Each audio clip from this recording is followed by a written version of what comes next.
O empresário paraibano José Janguier Bezerra Diniz é um dos homens mais ricos do mundo. Em 2014, passou a integrar a lista de bilionários da conceituada revista americana Forbes. Fundador e principal acionista do grupo Ser Educacional, ele tem planos ambiciosos para o futuro do empreendimento. Atualmente, são 35 unidades em 12 estados do país. O número de alunos ultrapassa os 150 mil. De passagem pela Paraíba, ele recebeu a equipe da TV Câmara no hotel onde ficou hospedado.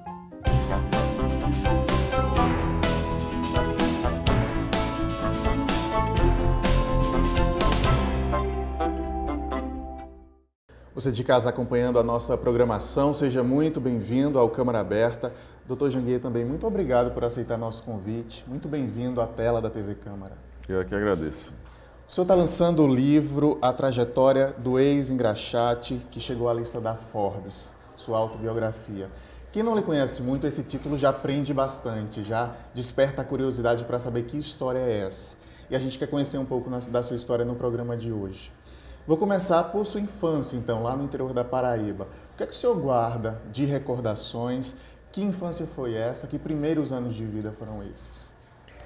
Eu nasci no sertão paraibano, né, na pequena cidade de Santana dos Garrotes, e saí de lá muito cedo, saí de lá com 6 anos, mas tenho algumas lembranças de lá ainda, lembranças do sítio do meu avô, onde eu morei. Eu me lembro que brincava muito com os cabritos lá da fazenda. Me lembro do primeiro colégio lá em Santana dos Garrotes, onde eu fazia o preliminar. Mas saí muito cedo, né? Meus pais, fugindo da seca, né, como todo sertanejo, teve que deixar a sua cidade natal e se mudou para Naviraí, no Mato Grosso, em busca de sobrevivência. E foi lá em Naviraí, no Mato Grosso, quando eu tinha 8 anos, que eu fiz o meu primeiro empreendimento, que é exatamente o subtítulo aqui, né, que foi uma caixa de engraxate. Aos 8 anos? Aos 8 anos de idade. E aos 9 fiz o segundo empreendimento, que passei a vender laranjas de casa em casa. Aos 10 vender picolés, mas a minha vida foi sempre empreendendo e trabalhando. O senhor fala aí da mudança de empreendimentos, da caixa de engraxate para o picolé, para a laranja. O senhor já parecia ter um feeling aí para o empreendedorismo. Se algo estava dando mais certo, mudou de área. O senhor já percebia isso enquanto criança, que tinha uma habilidade de lidar com negócios, ou só hoje, olhando para o passado, é que o senhor percebe isso? Não, hoje eu percebo que eu sempre tive esse tino empreendedor.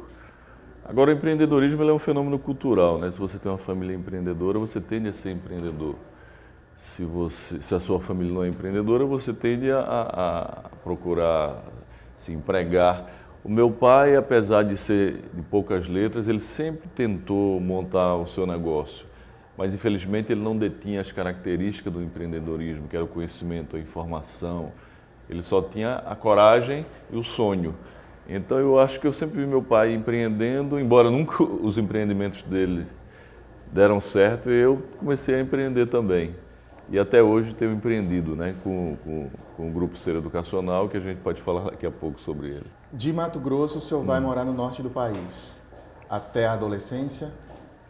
Eu morei em Naviraí, Mato Grosso, até os 10 anos. As coisas para a minha família lá não estavam bem. Os 10 anos eles se mudaram para Pimenta Bueno, em Rondônia. Venderam tudo que tinha, compraram uma Kombi, botaram as panelas dentro, tudo que tinha era uma Kombi velha e umas panelas, e a gente se mudou para Pimenta Bueno, em Rondônia. Em Pimenta Bueno eu morei dos 10 aos 14 anos e lá fiz de tudo também. Trabalhei em loja de roupas, em bazar, fui até locutor infantil, fui office boy em escritório de contabilidade e trabalhei em bar, vendendo cachaça para os peões. Mas o que é interessante registrar é que quando eu fiz 14 anos lá em Pimenta Bueno, eu terminei o primeiro grau e lá não tinha segundo grau. Só tinha na capital, em Porto Velho e em Ji-Paraná. Mas eu queria estudar, eu queria sair do status quo da minha família, que não tiveram oportunidade de estudar, de vencer em virtude da educação. Foi aí que eu peguei minha mala, botei tudo que eu tinha dentro e vim para o Nordeste, porque Sozinho? eu sabia, Deixou a família lá? com 14 anos de idade. Porque eu sabia que se eu ficasse lá, eu ia ter que ficar naquela vida sem poder estudar. E eu sempre digo que, graças a Deus, eu fiz, é através da educação que a gente consegue mobilidade social, porque a educação, eu escrevo e digo sempre para meus alunos que a educação é a única forma de mobilidade social nesse país, a melhor forma de mobilidade social nesse país.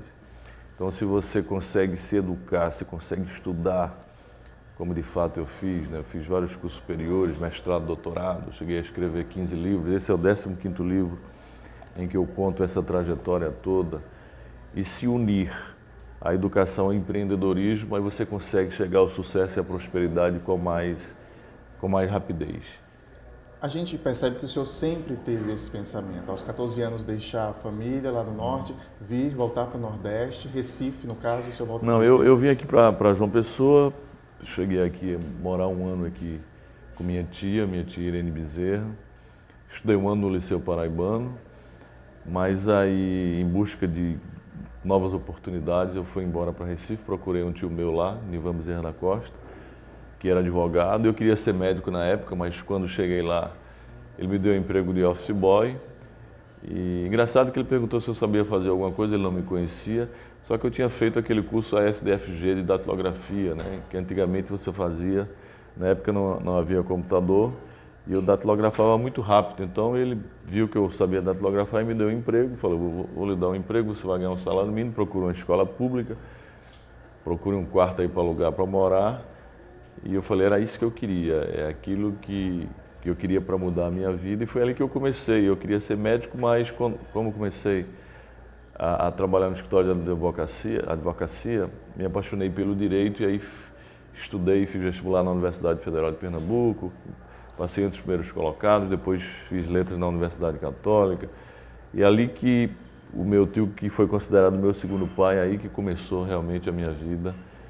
E de lá para cá eu tenho continuado estudando, até porque a gente vive na sociedade, na era do estudo continuado, você não pode parar nunca, né? Já fiz mestrado, doutorado, várias MBAs, escrevi vários livros e criei o Grupo C Educacional, que hoje é uma realidade muito forte no país. Foi criado, inicialmente o embrião era o Birô Jurídico, Concurso para Concurso, que eu comecei ensinando sozinho, uma sala com 5 matérias. Na época eu já era juiz do trabalho, né? Fui magistrado do trabalho em 1992. Em 1993 eu deixei para entrar no Ministério Público do Trabalho. E passa pouco tempo.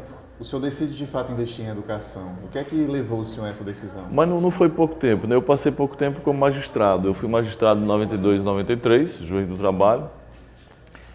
E a ideia de criar o curso para concurso Birô Jurídico foi quando eu passei no concurso para magistrado. Haja vista que quando eu estudava na época não havia cursinhos preparatórios lá em Recife, bons, né? Havia uns pés de escada lá, e eu tive a ideia de criar esse curso preparatório. Foi aí que eu criei em 94, só eu ministrava as aulas.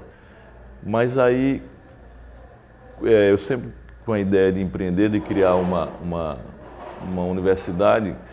Como juiz eu ia ter que morar no interior, embora eu passei 2 anos como juiz na capital, mas eu era substituto, não era titular. E para morar no interior eu não ia poder realizar os meus sonhos, que era empreender, fazer mestrado, doutorado, porque morar no interior você não tem oportunidade. Foi aí que eu deixei a magistratura, pedi exoneração e fiz o concurso para o Ministério Público do Trabalho. O Ministério Público do Trabalho, na época, era só na capital, então eu não ia ter que ir para o interior. Foi aí que eu fui procurador durante 20 anos. Eu pedi exoneração no final de 2013. Mas como procurador morando na capital, eu pude criar o Birô Jurídico Curso para Concurso, depois a Faculdade Maurício de Nassau, depois a Faculdade Joaquim Nabuco. E aí eu pude empreender, continuar sonhando e realizando meus sonhos na área do empreendedorismo. O senhor, pelo que nos contou até agora e pelo que a gente conhece da sua biografia, poderia ter empreendido em qualquer área, já tinha esse tino mesmo. A escolha da educação teve algum motivo específico? Era o momento que o país estava vivendo? Foram vários motivos, né? Em primeiro lugar, pelo fato de eu sempre gostar de estudar. Em segundo lugar, que na época em Recife havia apenas 4 faculdades de Direito. Eu queria criar uma faculdade de Direito. Queria democratizar o ensino de Direito lá no estado de Pernambuco, haja visto que para os alunos entrarem numa faculdade de Direito era uma dificuldade. Foi aí que, com muita luta, eu criei a faculdade de Direito lá em Recife, e depois de mim outras foram criadas, mas também porque eu sabia que a população com idade universitária no Brasil era muito pequena. Para você ter uma ideia, a população com idade universitária, que é aquela população de 18 a 24 anos, no Brasil é apenas de 15%, é o pior índice da América Latina. Se você comparar com outros países, principalmente os países desenvolvidos, Estados Unidos, Coreia, por exemplo, que há 40 anos atrás tinha uma situação parecida com o Brasil, hoje, de cada 10 alunos que saem do ensino básico na Coreia, 9 vão para a universidade, 90%. No Brasil, de cada 10, apenas 1,5%, ou seja, 15% vai para a universidade, é um índice muito baixo, né? O Plano Nacional de Educação, que é uma lei no país, exige ou tem metas para que a gente em 10 anos chegue pelo menos a 30%, a 33%, que é muito baixo ainda. 85% da população no Brasil está fora, da população com idade universitária está fora da universidade. Fora aquela população que já não tem idade universitária, mas que também não teve oportunidade de estudar. Isso é muito ruim para o Brasil, porque a gente sabe que o motor que move uma nação é a educação, e o motor que move o Brasil vai muito mal, né? Tanto no ensino básico quanto no ensino superior. No ensino básico, por exemplo, a gente passa por inúmeros problemas, problema de evasão, problema de qualidade, problema de analfabetismo. Nós temos, por exemplo, ainda 10% da população com idade da população brasileira analfabeta, né? O governo diz que é 8,5%. Mas em pesquisa recente a gente vê que 10% da população ainda é analfabeta. Para um país que quer ser uma potência, né, que já chegou a ser a 6ª economia do mundo, isso é muito ruim, né? E além dos analfabetos funcionais, a gente sabe que 30 milhões de pessoas no Brasil são analfabetos funcionais. Eles leem e escrevem, mas não sabem porque estão lendo, não sabem interpretar os textos. Ou seja, a começar pelo ensino básico, apesar de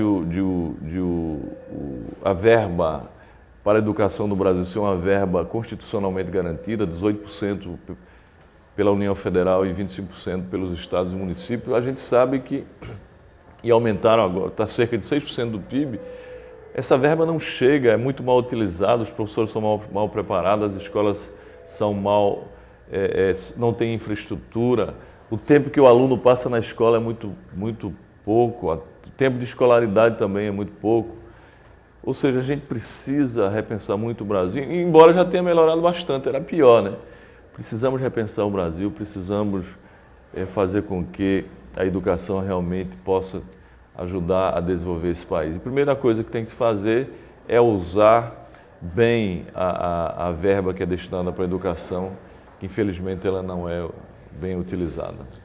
Dr. Janguier, existindo a oportunidade de estudar, o esforço individual vai contar muito para o objetivo que a pessoa pretende chegar. Essa vida que a gente conhece de concurseiros e de pessoas com a meta na vida, de passar noites em claro, estudando, né, debruçado sobre livros, foi realidade para o senhor também? Claro, foi para mim também.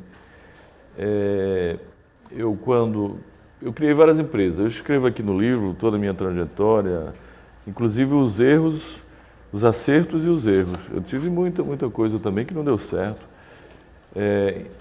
Eu criei várias empresas que foram à falência. Também fiz vários concursos, não passei, embora tenha passado inúmeros.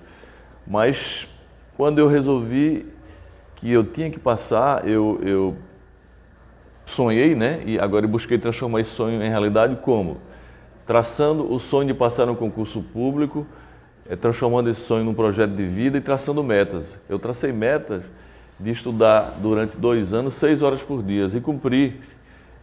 Aí você pode perquirir, será que não ficava doente ou não acontecia alguma coisa para você não estudar? Acontecia, mas quando acontecia isso, eu pagava essas horas de estudo no outro dia, porque eu tinha que estudar, era uma meta que eu devia cumprir estudar 6 horas por dia. Então, se eu não estudava num dia por algum problema, eu tinha que pagar aquelas horas no outro dia. Como não dava para pagar tudo, eu pagava 3 horas ou 2 e saía pagando. E eu cumpri essa meta e consegui, em menos de 2 anos, ver o programa para a magistratura 3 vezes. Ou seja, eu tinha certeza que ia passar. E é isso que eu gosto de passar para os mais jovens, para os alunos.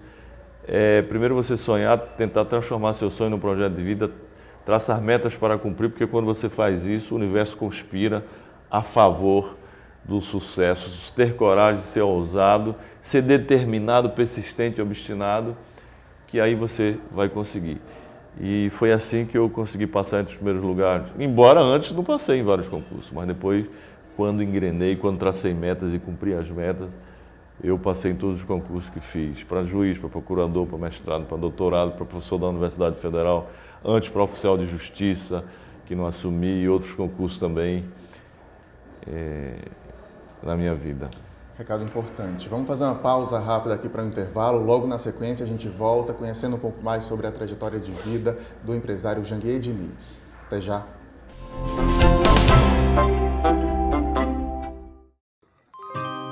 Essa é a nossa história. São lugares e monumentos para serem admirados. Vamos defender nosso patrimônio e manter essa memória viva.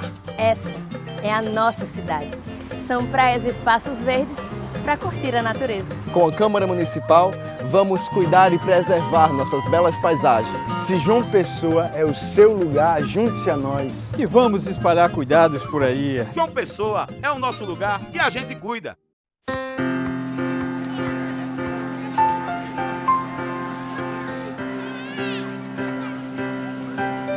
O que passa pela Câmara fica para você. Câmara Municipal de João Pessoa.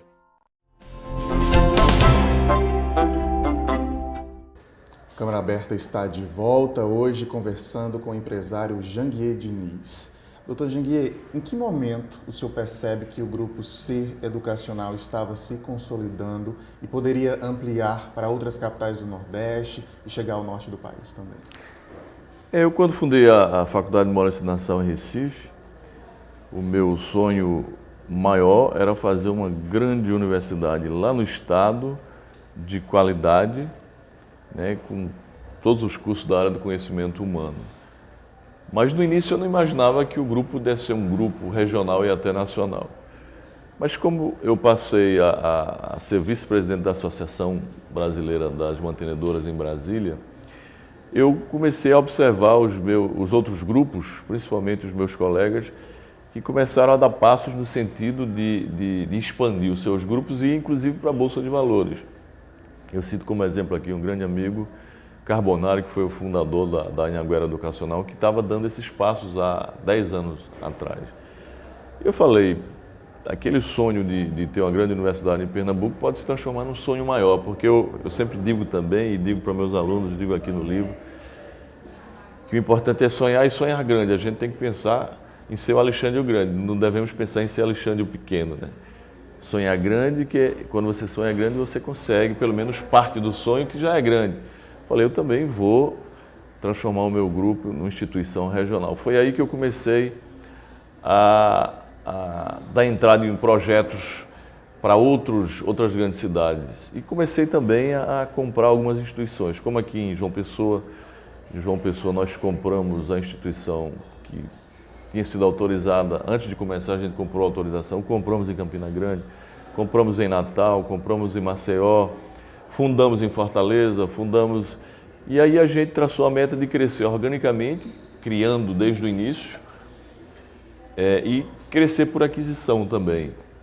Inicialmente com recursos próprios, mas depois veio um fundo como parceiro, um private equity internacional americano, que se associou a gente com 11%.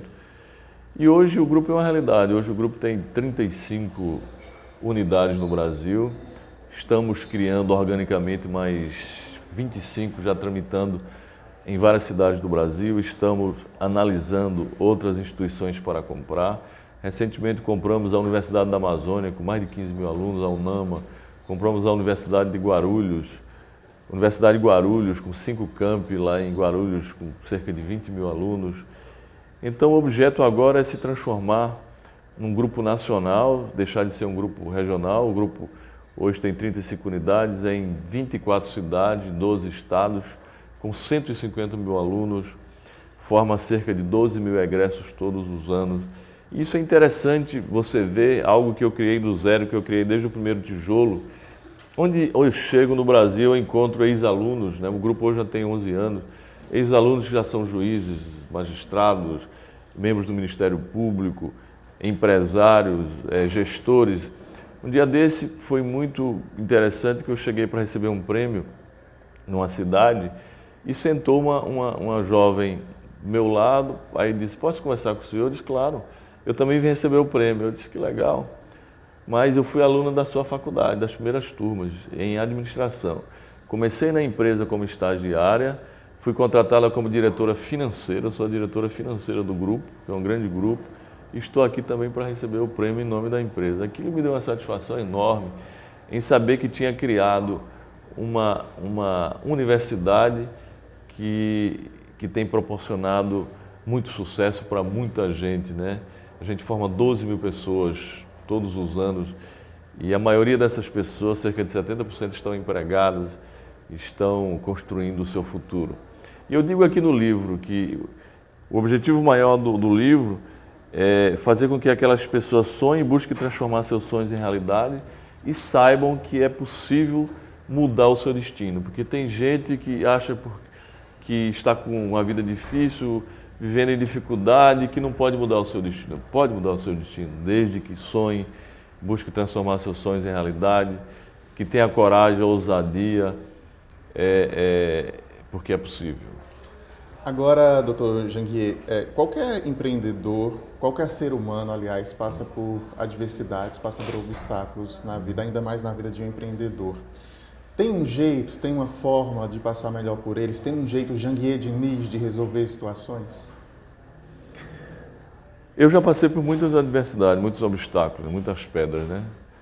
Como diz Carlos Drummond de Andrade, existem muitas pedras no caminho, como tem pedras, né? Agora, você tem que procurar superar e evitar, você tem que aprender com os seus erros. E é melhor que aprenda com os erros dos outros. Eu aprendi muito com os meus erros, mas também com os erros dos outros. No início com os meus, depois eu comecei a aprender com os erros dos outros, porque é muito observando os outros. Então, quando você é jovem, você tem coragem, ousadia, até porque isso é característica do empreendedor, é ser ousado, ser corajoso, e eu sempre fui muito. Só que eu errei muito. Com o tempo eu comecei a me munir das características do empreendedor e comecei a observar os outros para você errar menos. E foi aí que os empreendimentos começaram a dar certo. E quais são os segredos? Eu digo que não existe o segredo do sucesso. Existem vários segredos. Você tem que juntar uma série de características, uma série de elementos para poder chegar ao sucesso e à prosperidade. Em primeiro lugar, é você sonhar. Em segundo lugar, é você ter coragem de arriscar. É muito importante que você busque angariar conhecimento e através da educação é que você busca angariar conhecimento, até porque no mundo de hoje, o mundo globalizado, a sociedade do conhecimento, o conhecimento é muito mais importante que os recursos materiais como fator de desenvolvimento humano. Então, se você buscar se cercar de uma série de características e procurar observar os outros, aprender com os erros dos outros, você vai se dar muito melhor do que aprender com seus próprios erros, né? Agora, quando você erra, ontem no lançamento do livro, uma moça veio me perguntar, eu estou para procurar um psicólogo. Agora, vou fazer uma pergunta para o senhor, se o senhor me responder, talvez eu não procure psicólogo. Eu montei um empreendimento, o empreendimento não deu certo e eu não sei o que fazer, estou desesperado. Falei, minha filha, a partir de amanhã você passe uma borracha no passado. Não fique remoendo o passado, esqueça o passado e tente um recomeço. Pense daqui para frente, porque senão você nunca vai, não precisa procurar psicólogo, porque senão você nunca vai conseguir. Então a primeira coisa que a gente tem que fazer é olhar para o futuro, esquecer o passado, passar uma borracha no passado, matar o passado para você recomeçar. Faz parte da rotina do empreendedor. Parte da rotina do empreendedor. Os erros vão acontecer, agora você aprenda com eles e esqueça. Só lembre para não fazer de novo, mas pense para o futuro e recomece. O nome do senhor, em 2014, entra para uma seleta lista da revista Forbes, que tem todo um simbolismo de vitória, de sucesso, ter um nome ali. O que é que passou pela sua cabeça, que sentimento veio ao ver seu nome ali nessa lista? Bom, eu nunca tive intenção de entrar na lista da Forbes, né? Ali foi uma consequência, fruto do trabalho. Eu fiquei alegre porque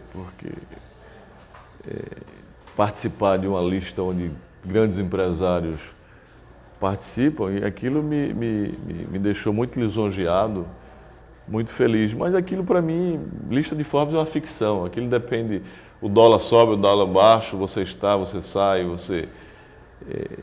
Aquilo, para mim, foi apenas um momento de alegria, que demonstrou que eu estava no caminho certo, mas que não tem tanta importância. A importância para mim é que os empreendimentos estejam dando certo, é que os projetos, o planejamento estratégico da empresa, do grupo, esteja sendo cumprido, que a gente continue ministrando educação de qualidade para esse povo brasileiro, o povo que precisa ser qualificado, e ajudando o Brasil a se desenvolver. Isso é o que importa. E até onde vai o empresário Janguier Diniz? Que sonhos, que objetivos? Eu escrevo aqui no livro. Estou escrevendo o primeiro livro da minha biografia, que será escrita em 5 livros.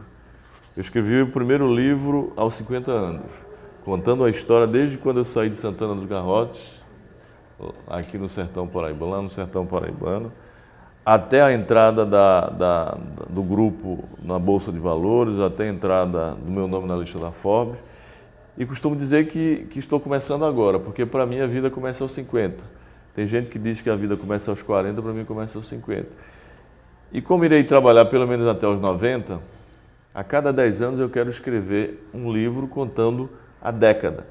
Então, se Alexandre o Grande, em 33 anos, construiu um império, por que a cada 10 anos você não construiu muita coisa? Então, a cada 10 anos eu quero contar a história para aqueles mais jovens, de todo do desenvolvimento do empreendimento, dos empreendimentos que iremos criar. E eu espero que aos 90 eu conclua o 5º livro da biografia. Então, os planos são grandes, os sonhos são muito grandes.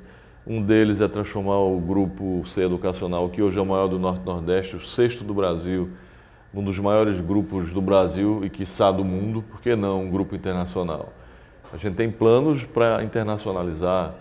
Vamos começar agora com polos em Miami, em Orlando, talvez em países africanos da língua portuguesa. Então, por que não internacionalizar? Então, isso é um sonho e temos outros, mas que vamos deixar para uma próxima oportunidade.